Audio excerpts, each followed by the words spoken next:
start the new chapters, changing cultural traditions, the changes under 1300 to 1700 Common Era. It witnessed several major developments in Europe, including the changes in agriculture and the lives of the peasants. It was also marked by a range of cultural development. The contact between the continents, it stimulated in many instances by the growth of trade. So opportunities for commercial expansion, it with changing attitude concerning the value of life, respect for human beings and living things that marked much of Islamic art and literature and the example of Greek arts and idea that came to Europe from Byzantine trade encouraged Europeans to take a new look at the world. And from the 14th century, in what we call the Renaissance, especially in the North or Italian towns, the wealthy became less concerned with life after death and more with the wonder of life itself. So, sculptors, painters, and writers became interested in humanity and the discovery of the world.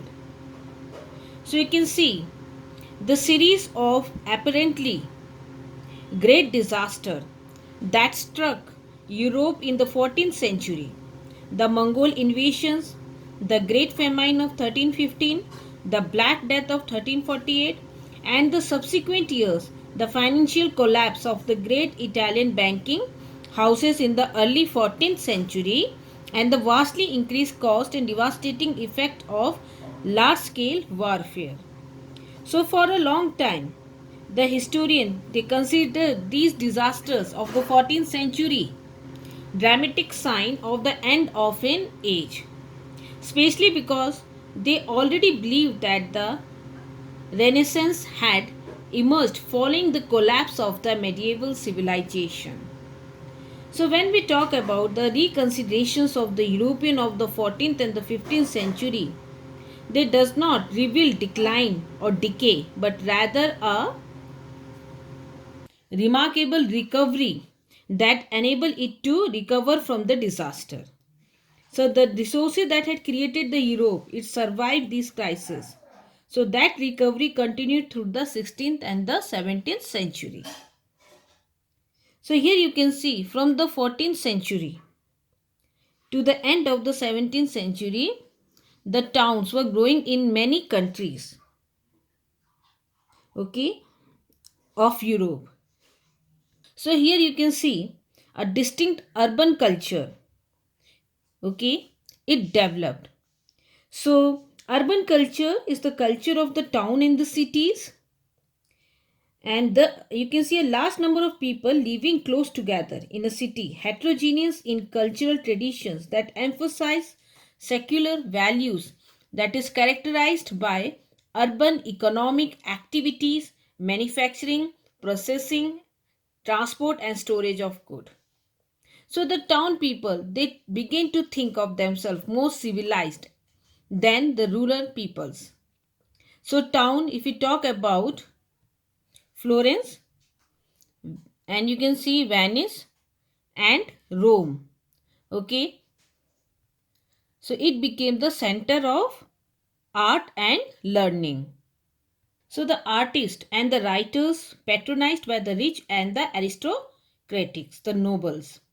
So here you can see the invention of the printing press that developed in Europe in the 15th century by Johannes Gutenberg, and his invention of the Gutenberg press at the same time made books and prints available for many people, including those living in distant towns or the countries.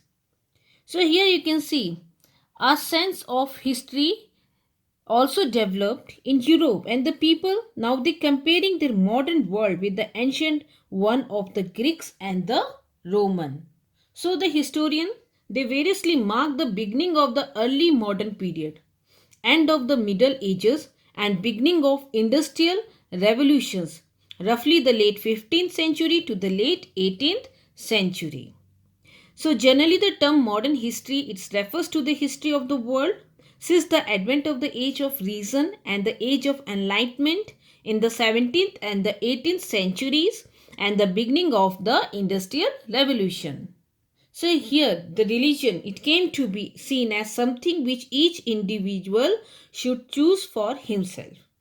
So the church earth centric belief, the geocentric theory, it was believed by the Catholic Church, especially because the church taught that the earth is located at the center of the universe and all the planets it revolve around the earth, which made earth special and powerful. So Copernicus, a Polish astronomer who advanced the theory that the earth and other planet it revolved around the sun. So this was highly controversial at that time.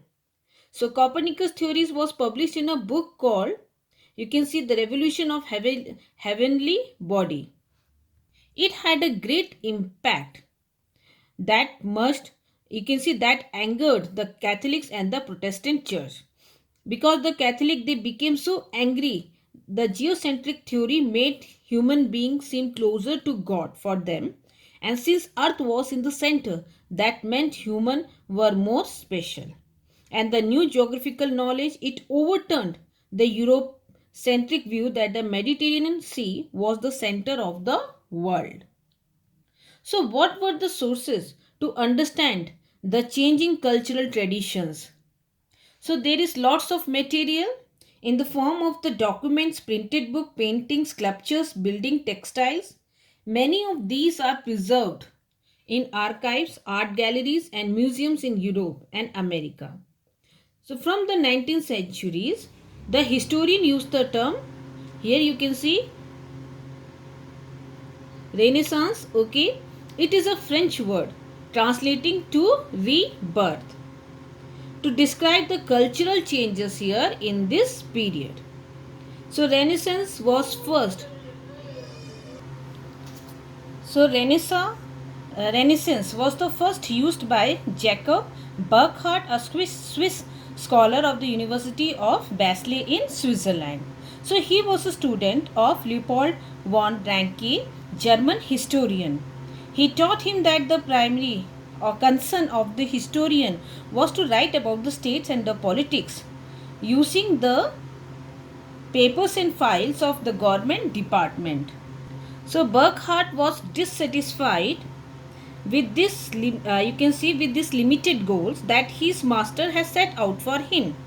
So to him, if we talk about this, politics was not the be all and end all in the history writing.